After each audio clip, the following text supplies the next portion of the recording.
Hi listeners, thanks again for joining for another episode in my Ellevate series with your host, me, Becky. In this podcast, we talk about all things women empowerment, challenges in the recruitment industry, career progression, and anything else that is empowering women in business. Thanks for listening, and please remember to follow and subscribe for all updates. So, hello everyone, and thank you again for tuning in to today's episode. I'm really excited for today's conversation. Today, I am joined with Ingrid Sierra. Ingrid is a VP level marketing expert who has global experience from the telco and product marketing world. She has scaled teams internationally, redesigned and developed customer journeys, and has extensive experience in rebranding. As an executive leader, she has been passionate about mentoring junior women and improving DEI agendas for companies, in addition to her day job. Originally from the south of France, Ingrid has also worked in Paris, as well as spending time around the world before now, where she is settled in London. So without further ado, let's get into today's topic. Today, we'll be discussing with Ingrid developing mentorship skills and how to take on feedback, and where and how those can be applied in the workplace or searching for a new role. So thank you so much for joining me today, Ingrid. Really looking forward to this session. So why don't we start out and discuss with mentorship? I suppose, what does it kind of mean to you, and what have you found is the role of a mentor? Sure, and thanks for having me to start with. I'm very excited about this conversation. So mentoring for me really something I've kind of started doing as I was working with women and charity about supporting women. And I really realized that although I was wondering initially, oh, do I need some specific skills or training to be a mentor?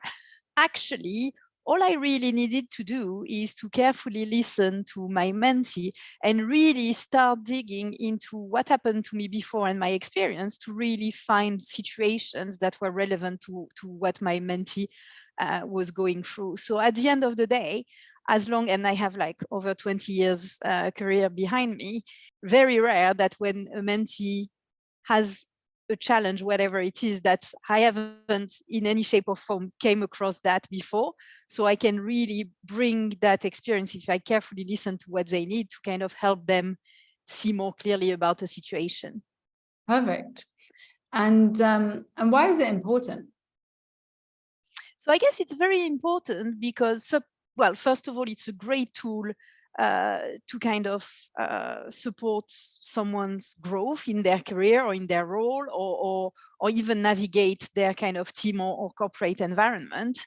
And it's also, I feel it's very much an accelerator to kind of figure out solutions to challenges that come up, leveraging someone else's experience to kind of figure things out a little bit more quickly than you would if you were doing it simply with your own past experience. And also it's important because it gives you a sort of different perspective, and a perspective, if it's a mentor outside of your organization, that is a little bit like having a fresh pair of eyes on a situation, and sometimes takes you to the kind of day-to-day when you're a little bit stuck in a situation. Absolutely. And I suppose, as being a mentor, what are some of the key lessons, or not even just whilst being a mentor, but having a mentor yourself? What are some of the key lessons you've learned from mentorship? Yeah, I think the first lesson I learned, because initially, so when I became a mentor, I was seeing this as being a mentor. And I quickly realized that it's very much a two-way relationship.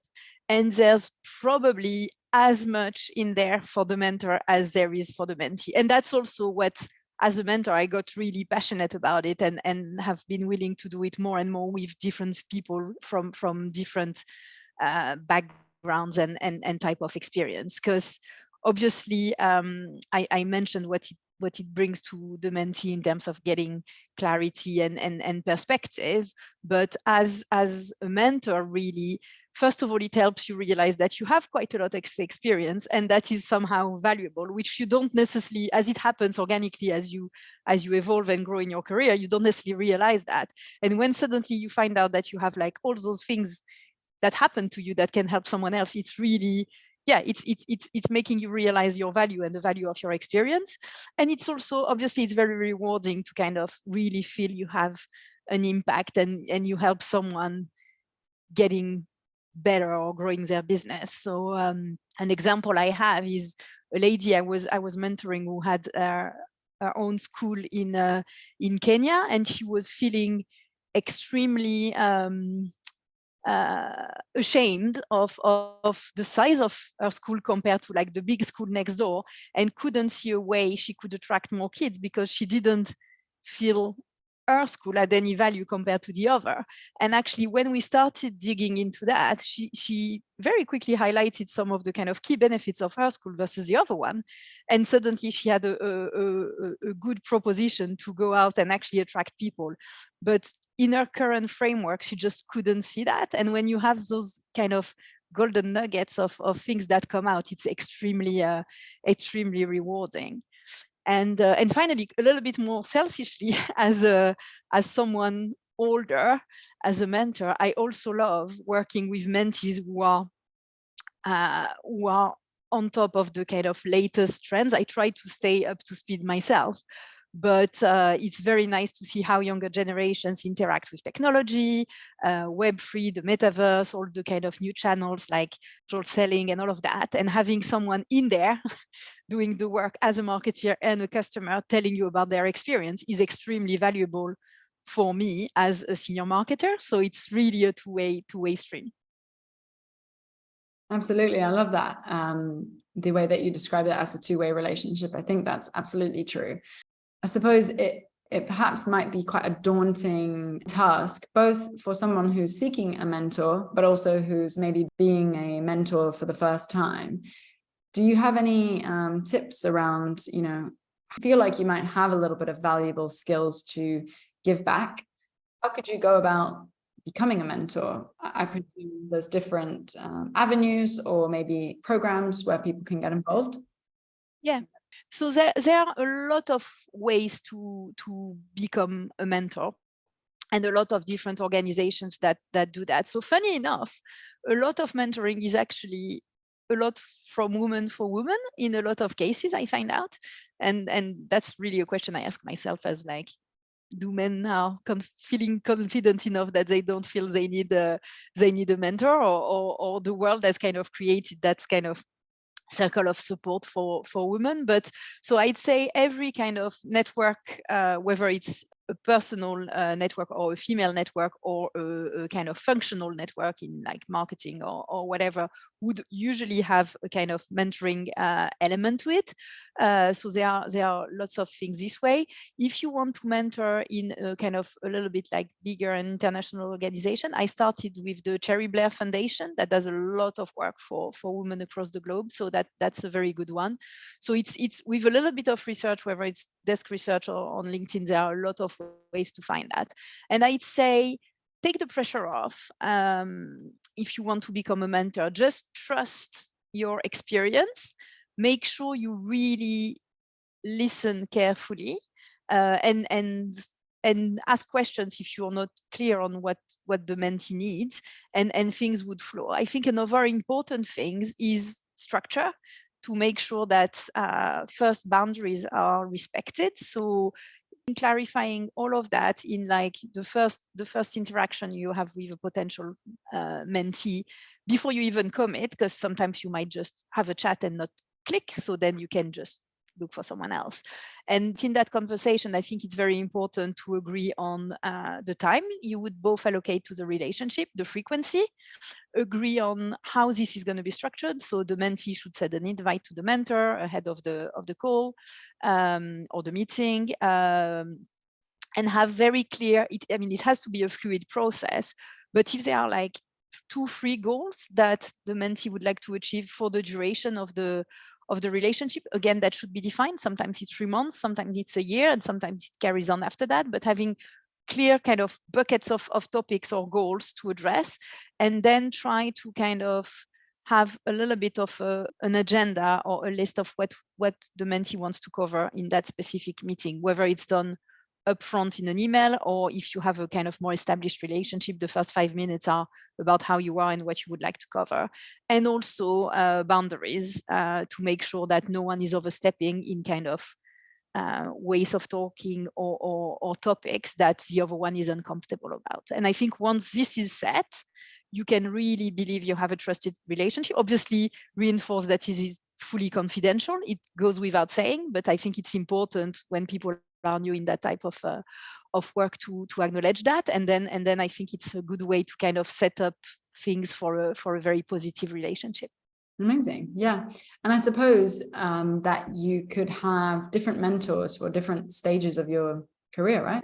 Completely. Yeah, completely. Yeah. And you could also have a mentor inside your organization and a mentor outside of your organization, where I'd say a mentor inside your organization would be someone who's always going to be obviously more focused on your life there. So helping you, I guess it would be probably a little bit more kind of precise and tangible, helping you navigate situations within the business from someone who knows the business really well. So it has a lot of value in that sense.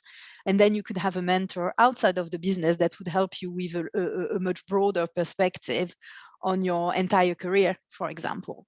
So as an example, I was actually in a mentoring session yesterday, and we had a very long conversation about the boss of my mentee telling her that she was not ambitious enough. Great. And I suppose what has being a mentor brought you, both for yourself and those you mentor? I can tell just by how you're speaking about it, that's obviously something you're passionate about. So yeah, what have you kind of named? So so I think, well, we covered quite a lot about what it's brought to mentees, but I'd say so it's that kind of very independent relationship from your existing circle, or even it could be someone in another country. So that's really helping, taking you sort of out of your current environment to kind of explore things in a probably a little bit more like unfiltered manner if you have a strong relationship with the mentor. And then, as we said, try to kind of think about your plan and situations you're in that you need support. For me personally, as a mentor, I guess, as I alluded to before, it really gave me kind of confidence, because I realized that I actually have quite a broad and deep experience in so many different situations that I can actually use to help people. And I find it extremely rewarding to feel like I'm giving something back from what I went through and from my experience. So it's really like, yeah, feeling like helping the next generations with their career. And as a mentee, really, as I have had a few mentors throughout my career, I'd say it's given me quite a lot of clarity when I was confused about whether it was my role or my overall situations, and really like reassurance, but in a way that is actually coming from me. So it's not someone telling you you're good, it's someone like pointing towards things that making you feel and realize your worth or where you're going, which is great. And I've had mentors for many years now that I don't necessarily have a regular relationship with, but I kind of would reach out if I have a need for some feedback or validation or something like that at different times. Amazing. Yeah, I guess it's that element of just naturally giving back, because you've obviously had some amazing mentors over your time who kind of sounds like would always be there to help, and you can't always necessarily support them directly back, but I guess it's about giving back to the next person, and hopefully that cycle continues, right? Exactly. Which I think is really powerful. I think the element of having an outside or an external perspective to your workplace is also really important, because yeah, it gives you an opportunity to soundboard things that we get so wrapped up in our day-to-day teams or business units or facts and figures, right? And our lingo, that we sometimes forget there's a whole nother world out there, and people do operate in different ways. And sometimes just talking through those different perspectives, I think, can be really helpful, right?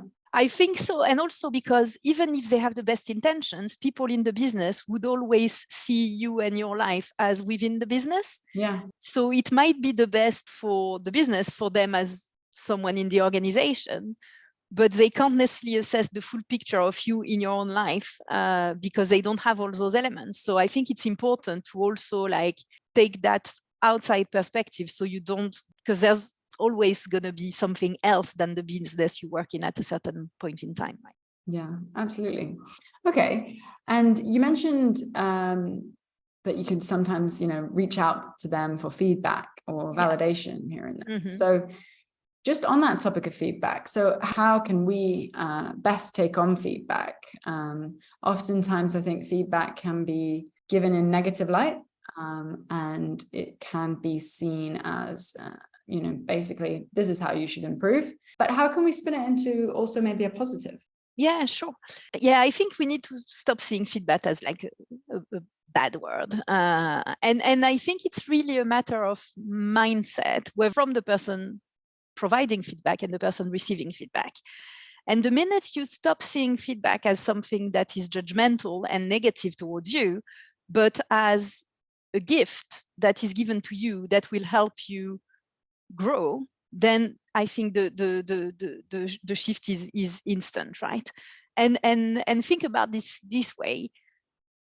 If you think about yourself as like the person giving feedback, would you give feedback to someone you don't care at all about? Probably not. You would say, yeah, okay, that's fine. If you genuinely care about someone, you would actually push yourself to have that potentially a little bit more difficult conversation, but because you want to help the person. So now switching that on the recipient side, take it if someone is giving you feedback as actually they are doing that to you, taking that effort because they care about you and they care about your progress and your success. So they provide that feedback so you can action on it and grow and be better next time. So I think trying to see it this way really helps, like warming to feedback and to a point where you will probably like crave for feedback later on. So I think the mindset is a very important thing. The other thing that is really important, and probably linked to the caring element, is that for feedback to be valuable, it has to be precise and actionable. Feedback just saying that was not good, or feedback saying, and same as the positive, actually, saying that was great, doesn't give anything except that it's just something you say as, how are you when you arrive in the morning, right? So it really, and it can sound also as extremely opinionated, where if a feedback comes with very, very precise elements about what happened, how, when, why it went well, why it didn't go so well, and a little bit of a kind of, if it's someone in your team, for example, a little bit of a plan in order to kind of action that feedback and get better next time, obviously it has a lot more value. So making it precise, fact-based and actionable is very important. So just to give an example, someone in your team does a presentation that is not like that well received. If you just say it didn't go great, again, that's not going to bring anything except for taking that person down. If you say it could have gone better and actually we need to work together, so next time you present to that audience that was actually a tough audience, things can go well, and we will work on the strategy and we will work on the presentation and your skills and which message to give, etc. Then you give the person the gift of helping them be better next time. So I think feedback takes effort if we really want to give it in a way that is going to be constructive, and I think we need to think about that. Yeah, absolutely. I think it's always difficult both to give the feedback and receive it, right? Yeah, absolutely. I think everyone probably struggles with it. Actually, probably some people don't struggle with giving feedback, although it's probably not great feedback, but they're happy to share. But I think for myself, and probably many others, it's easier to give good feedback, actually. Yes. I'm happy to give that, but it can be more difficult, as you say, to give that kind of maybe awkward conversation, or what could be deemed as an awkward conversation. But you're right, it is only coming from a place of, okay, I really want to help you improve for next time, or as a business unit, we need to strive for more, and this is how we can all achieve that together. On the piece around receiving feedback, I think it's probably true for everyone, but as women especially, we often reject positive feedback. Do you have any tips on combating that? Yeah, I think as women, we have a very weird relationship with feedback, and we tend to see it like, I think we tend to see it sometimes as maybe not as honest as it is, and maybe wrongly, but we always feel a little bit more kind of judged, etc. And it's true that I think we reject positive feedback because we feel, I mean, at least I felt before that I was not getting feedback as honestly as I would if I was a man, because people tend to think we are a little bit more fragile and we would not necessarily take it well and we can't take it, or that type of thing. So, and I read recently that actually female are missing opportunities of growing because of that kind of bias towards providing feedback, because a man would get a much honest feedback, which gives them elements and actions to grow, and women might not even have that because people are a little bit more careful about the feedback they give. So I think the best way for us to combat it is really just like by being brave and being loud and vocal about the fact that we can take feedback, whether positive or negative, and that actually we want it because we want to grow. So so I think we probably need to be a little bit more proactive in saying that we are the kind of keen receiver of feedback. Absolutely. And I suppose that kind of stems into different businesses, right? Some companies, I think the culture is to not really provide feedback unless it's positive. Some, I think it probably massively depends on the manager or director of a unit, but sometimes feedback can be, not part of a company's agenda. So how can feedback for businesses be a positive thing? Yeah, I don't think it's ever a good idea for feedback not to be part of a company culture, because there's always a point when it blows, right? Whether it's in when you have your bonus review, whether it's when you do like your kind of planned assessments, whether it's when you apply for a promotion or whatever, if feedback hasn't been given, they would be like those things that sound like a punishment that wouldn't probably have gone to that if feedback was provided. So not providing feedback is never a good idea. But in terms of bringing feedback as a positive thing in a company culture, I guess it's again it's a matter of mindset, right? And I think first of all, people need to be given permission to give feedback, be encouraged to give feedback, and get to learn how to provide feedback, because I think this comes more naturally to some people than others. And I don't think it takes a lot for a business to have part of their kind of employee training or whatever, a piece on how to do that. And then if you do that, then obviously it's a little bit more top of mind and can be a little bit more part of people's ways of work. I think it's also important to encourage employees to seek for feedback towards their managers or their peers or other people. I mean, I've seen companies where very naturally people would, like, when they prepare for their own review, ask different people in the business for feedback, or ask their manager to ask for feedback. So everyone needs to kind of adopt it, and if everyone is comfortable and confident that everyone knows how to handle those conversations, then obviously that opens it up massively. And and I'd say it's also probably important to kind of make it a day-to-day thing rather than structure it too much. If feedback is only part, as I said before, about like your annual or 6 months assessment, there's a big kind of building up to it and an expectation and an anxiety, etc. Where if it's part of like literally the day-to-day of interactions in one-to-ones or whatever, and doesn't have to be a big thing like, do you have any feedback about me? It's like, how do you think this meeting went? Why do you think that person responded to that email? Or it could be very natural in kind of helping someone assessing what's happened in different situations, and that's feedback. Yeah, absolutely. And that helps break that almost taboo, right? If yeah, you keep completely waiting, it could be some big thing, whether positive or negative, and it can leave people a little bit on edge. Yeah.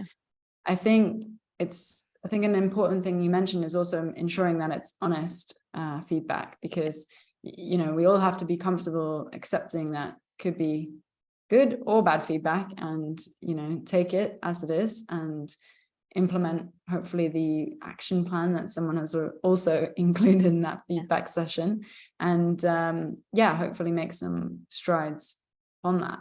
Yeah. Do you have any examples of where feedback has successfully been ingrained into a team culture? And if so, what were the results? Yeah. So I have to say, I don't think I've seen it like fully like consistently ingrained at a kind of overall company or business level, but more at a kind of department or team level. And I think when you are working in a team where people feel they are trusted, feel they are like having a kind of healthy relationship with one another, obviously it's creating the kind of ground to encourage feedback. And then I would say that a way that I found that works to kind of cascade feedback in the team culture is to start with yourself as a leader. So it might make people slightly uncomfortable at the start when you ask your direct reports about feedback and like about like how you could help them better, what they need from you, if they think that some situations need to be handled differently. But if someone doesn't say anything, it's not a good sign, because everyone would have something to say. And it's also okay to actually ask them what to think about it and provide an answer the following week. And I'd say the first time you do that as a leader, the answers you get might not be like the most honest. But when you actually demonstrate that you listen, that you discuss and not just defend yourself, and you generally try to take that on board to the extent of what's possible and explain why you can do some things and why you can't do other things, because obviously you have a different position in the business, then that really kind of helps with that trust relationship with the person in your team. And if they have a team themselves, then it's a lot easier for them to kind of carry on having that behavior with their team members. And this way you can very easily, like in a pyramid way, start having that top-down approach, and then it comes bottom-up to kind of really create a culture of feedback. Yeah, very interesting. I think, especially with the point around not just defending yourself. Yeah, I think that can be the natural instinct reaction, right? And it hurts, I have to admit. I mean, I've been like keeping a a smiley face when told some things that I really wasn't happy to hear. But I mean, that's part of the deal, right? Yeah, exactly. You cannot take the next step without hearing the feedback. And I think there's also many tools these days, right? Plugins and things like that, where you can get anonymous 360 feedback, which I think if you administer in the right way can also be really helpful as well. Okay, have you noticed then, Ingrid, obviously working in, you know, kind of international environments and in global business units, have you noticed differences with working, you know, in terms of culture on that international scale, whether that be things like feedback styles or communication styles? Yeah, I think there are massive differences, as you said, in the way feedback is provided, because some cultures are a lot more direct than others. Obviously, in England, we are a little bit less direct than quite a few countries in continental Europe, which, funny enough, is quite surprising when you arrive here, because you're like, wow, I'm only doing like everything great. Although it's not exactly the case.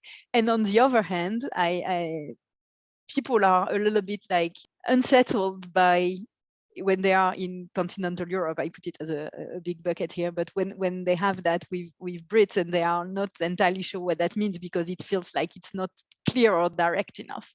So you definitely have that. And countries like, I find that, like, for example, Netherlands or the Nordics or the northern countries are a lot more direct, which can be a little bit surprising. But there's also one thing that we need to kind of keep in mind, is the nuances with a language, right? If someone is not native, because they would have a little bit less of a kind of depth of words or tone of voice or nuances, the conversation might appear a lot more direct, simply because the language. So I think, again, as all of those conversations tend to happen in English when you work in an international business, it's important for British natives to kind of keep that in mind and not get annoyed or upset or whatever by the response they get, because people on the other hand have less depth of nuance to address those questions. So I think it's just something to be mindful of, because it also helps like listening better and potentially helping repeat things as well. That's one thing I found out, that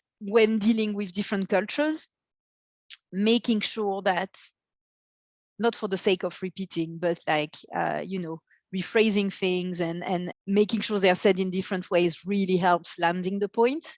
Because again, there's that kind of potential like less clear ways of interpreting and understanding things. So repeating things and probably providing more examples is a good way to kind of make sure things are understood on both sides. Yeah, absolutely. I think as a British native speaker myself, English native speaker, it's probably something that we take for granted quite a lot, because I've noticed, whether working internally with my teams, we have quite an international office here, which is nice, but oftentimes English isn't their first language. And I remember specifically someone on the team was from Greece, and super lovely person. She often was quite direct with her tone, and it could be interpreted as rude from an English perspective. But we laughed about it and joked about it often. And she gave me the tip around, in England, you guys put loads of little words around things and it takes you 10 minutes to say what you want to say. Becky, just tell me what you want me to do. Yeah, that's very true. So that's very true. And I think it's also probably a little bit about doing some homework, right? If you're dealing with someone, whether it be an internal team member, colleague, or perhaps an external client or partner, do a bit of homework. Where are they from? What are their cultural norms? Is it, acceptable to dive straight in? Should you have a bit of a, friendly conversation beforehand? Are there even small things around, just respectful nuances? And I think that's, probably down to both sides of the party to do a bit of homework and, exactly. Respect those boundaries and differences, and also embrace them a little bit. Completely, yeah. And I have a book to recommend about that, actually. It's called The Culture Map from Erin Meyer. Yeah. And amazing if you start working with people in different countries. It has a lot of very practical tools to kind of assess behaviors, and really helps giving you some clues. Because funny enough, I had like not much issues when working with in Europe, because also when you show like genuine and good intentions, that kind of takes you over those hurdles. But when I started working a lot more with the US, I was sort of like unsettled, because the language is the same, but everything else is different. Yeah. And I was taking some of the behaviors of my boss at the time extremely personally. So for example, she would ask a question to like 3 different people without telling the others. And I would be like offended, thinking that she doesn't think of my response as being good enough for her to ask other people. And then I found out that it's actually not a bad thing at all. She just does that to kind of really get the best of what every person thinks in a non kind of comparable manner, and not influenced by what the other person would say. But that's something that if I hadn't actually read that book and understood that's a little bit in the kind of way of operating for people in the US, I would have still been offended by that. Yeah, absolutely. I think we will link the book in the notes below. Perfect. As well. So yeah, that would be fantastic. So I guess moving on to the next point then, Ingrid. Right now, we clearly have quite a turbulent time in the economic landscape. I think it's fair to say it's leaving a bit of instability, and a number of people facing challenges around layoffs or redundancies, or just general organizational structural changes. Do you have any tips or advice for people who are currently facing this type of challenge? Yeah, sure. Definitely, as I am myself currently in that situation, and for the first time in my career. So it was a little bit of a journey for me to kind of apprehend all of that and learn about it. So I'd say there are a few things, and I mean, everyone will read a hell of a lot about that. But I'd say one thing that really has been important to me is that, as I'd never been in that situation before, I talked to a lot of people and realized that everyone would give me their opinion, which is fine because I was asking them for their opinion.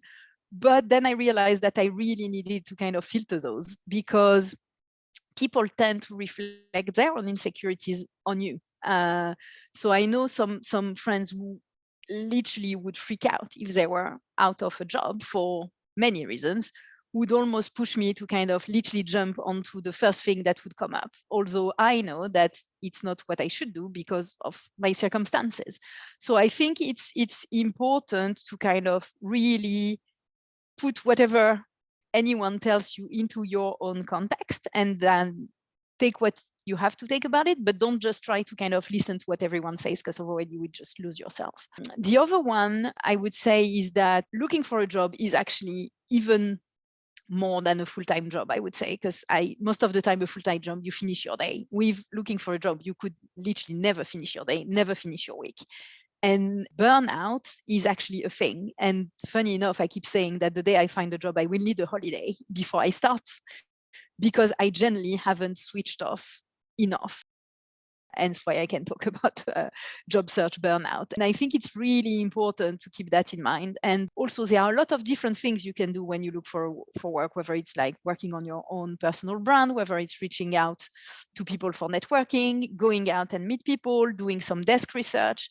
And I'd say, for me, it's important to do something every day, so I feel I'm moving forward.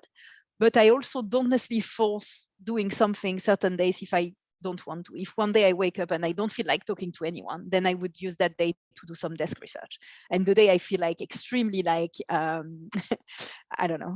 Yeah, I feel like kind of going out and talking, I just like take the lead on that. So listen to how you feel, because then it will feel a lot less like difficult, because you won't necessarily force being extrovert or introvert that day, or whatever it is. And finally, the thing I would say, because I had definitely neglected it before because I was a little bit scared by the word networking. It's a little bit like feedback. It's could be a bad word. And actually, when you reframe it, again, seeing it from the other recipient, as we discussed before, when people reach out to me, I'm always very happy to help them and have a conversation. So I suddenly was like, okay, so why would I not think people would be the same when I reach to them? And guess what? Actually, they are the same as I am when people reach out. So if you really see networking as just like having conversations with more people, then it's a little bit less like daunting, and don't have to kind of reach out to like the CEO of a FTSE 100 company to start with, right?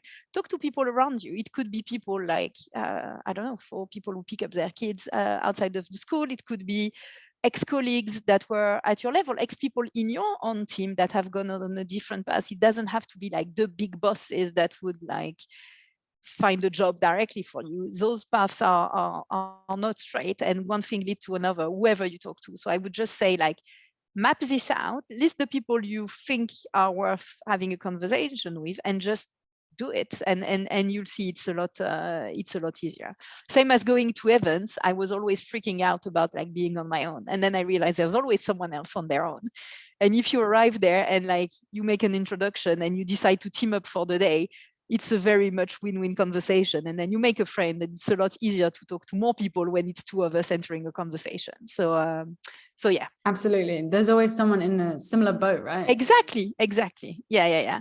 And the last thing I'd say, to really a little bit like close to what we discussed before, I'd say the time when you are actually looking for a job is a perfect time to ask for feedback.